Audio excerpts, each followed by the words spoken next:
Monica here with King's Titan Homestead, and today I was searching and searching and searching. I'm looking for my grandma's sewing machine. So my grandmother 26 years ago gave me a brother sewing machine for wedding present, and I swear it's like something that all brides should get as a gift. And who better to give it to you but to your granny, who actually taught you how to sew. So just to get into the spirit, I'm wearing one of her prairie skirts that she made me, and she's no longer with us, so I'm making curtains for the Jackalope Den guest house, and I'm hoping Grandma helps me today because I'm gonna be making some really strange curtains from an idea I saw on Pinterest. There was no instructions, just a picture of it. And I'm gonna try to duplicate it, just kind of thinking how it should be done.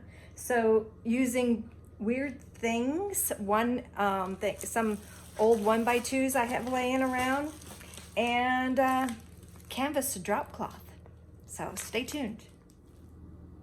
Here's a tip I'm gonna share with everybody. This is from my grandma. Tip from Granny K. This here is that rubber drawer. You know, you put this in your drawers to protect your utensils and stuff, I guess, protect the wood. Drawer mat, I guess is what you could call it. I'm not quite sure, but anyway, it's rubber, as you can tell. And so sewing machines kind of bounce and vibrate when they're working. And so this is to help take a lot of that bounce out of it so it doesn't screw up any of your stitches. Ta-da! I've had this for 26 years too. This sewing machine, I absolutely love it. I can't talk enough about it. Brother XL 3010. I don't even know if they still make them or not, but this is an excellent sewing machine and I absolutely adore it. It's called a drawer liner, you dum-dum.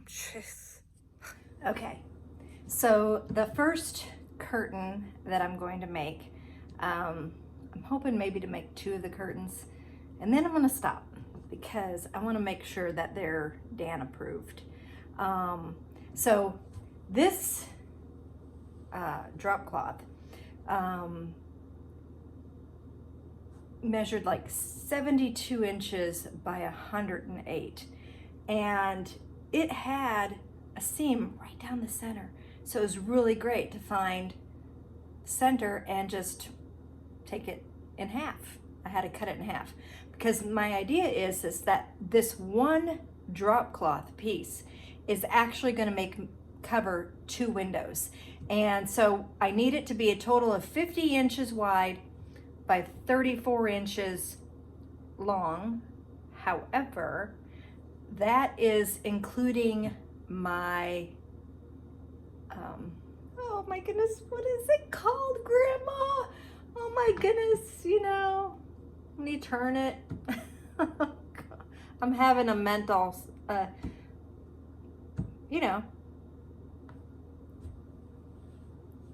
Look, this is already finished on this side. That's what I'm trying to say. My gosh, I'm just having a mental breakdown here. It's been a long, it's been I'm tired. I'm so tired. Okay, so I'm gonna try to make these curtains while I'm tired. Oh, so I gotta include the seam, the turn in, whatever, the trim, whatever. So I found this out in the warehouse. Somebody gave it to Danny. It's brand new. I was like, ooh, I'll take that. So I'm gonna use this to help me with measuring and making sure that everything stays straight.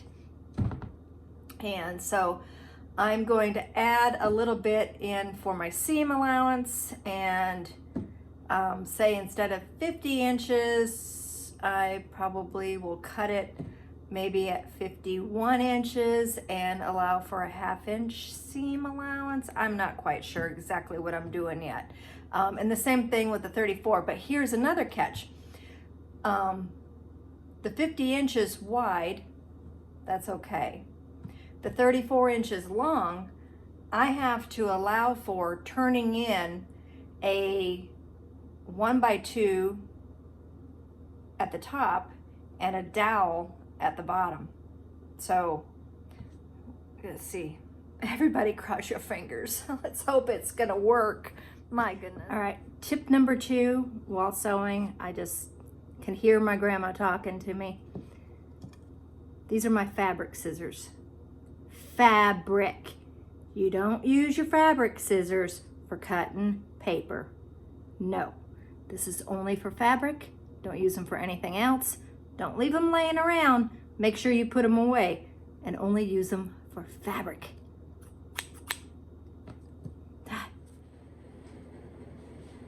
Okay, I think I have it. Not 100% sure, but I think I do. I'm putting my 1x2 in. Oh, come on, you can do it. Don't snag. Oh.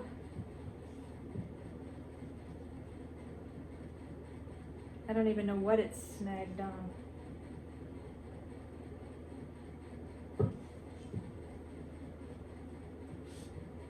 Apparently, this is gonna irritate me. Watch, I'll just probably end up running down and buying curtains because this is just not working. This canvas is hard to work with. I'm gonna say that. The canvas frays real easy, and right off I kind of screwed up, and well, not right off, but right at the end I kind of screwed up. So this would go in a lot better if my wood didn't have some splinters in it, is what's going on. It's got splinters, and the splinters are getting caught on the porous material of the canvas. So I have to kind of like back it off every now and then. God, I hope this turns out. After all this, I've spent half a day practically making one curtain just to, you know, because I'm like not working from a pattern. All right. Now this, I don't have a dowel, so what I'm going to use is just a small piece of wood from a beekeeper. A friend of mine was making a bunch of boxes, and this is like a piece of wood that doesn't fit. It doesn't quite fit what I'm doing either. Okay, let's just see how this goes. This might be a huge, huge failure. Okay. I'm not quite sure about this. I'm thinking I probably should only make one of these just so that I can have Dan take a peek and tell me what he thinks. I know this had some other holes in it. I felt that one hole with no problem. Now I can't find this other one. That's gotta be it. There it is. So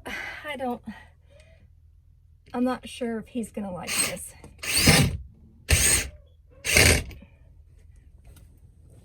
I really don't know.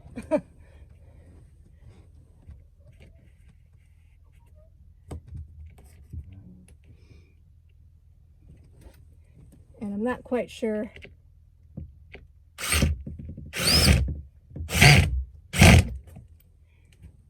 how it all is gonna work. Okay, so I think next time when I make, if I do make another one, I definitely need to add the right, I need to do a seam on the bottom, because like I was saying, this stuff really, really is bad about, this is gonna, oh no, it's too high. I didn't even think about that. Oh God. Well, crapola. Oh, back to the drawing board. Okay, here's the test. I had to cut. So the idea is that you're going to put it up with a belt and be able to roll the curtain up and then hook it in here. The pictures I saw on Pinterest used, they used the actual buckle, and you know, you had to thread it in there and buckle it up. And I just think that's gonna take people too long, especially men. Nothing against men, but just something that I noticed that I didn't think that was gonna go that well. So this is 2 belts that I had, and I thought that, you know, this would fit up there, but this, I didn't think about the space allowance from the ceiling. I mean, literally, I only have like that 2 inches in there. So I went in ahead and cut my belt a lot smaller than I wanted to. So basically, you just kind of roll it up like you would do a shade, and then up comes this, hooks, and hooks, ta-da! Oh, I actually like this. I'm actually pretty happy with this. Hold on, let me get you the full view. Okay, so pretty much it keeps it open and airy, makes it, you know, these gigantic, when you got gigantic curtains like this, it makes the place feel a lot smaller. When you have smaller curtains or thinner curtains, stuff that can roll up out of space, then you got a bigger room. So I am really happy with this. I'm hoping Dan gives me the okay, and I'm actually going to do all of them like this one. Okay, y'all remember those tacks that I picked up the other day? I actually put them to use. In order to hold up the belt buckles on the opposite side of the 1x2, I actually just tacked the belt buckle in, and then I screwed up the 1x2s, and then I added the little hooks for the belts. And when it's down, this is what it looks like.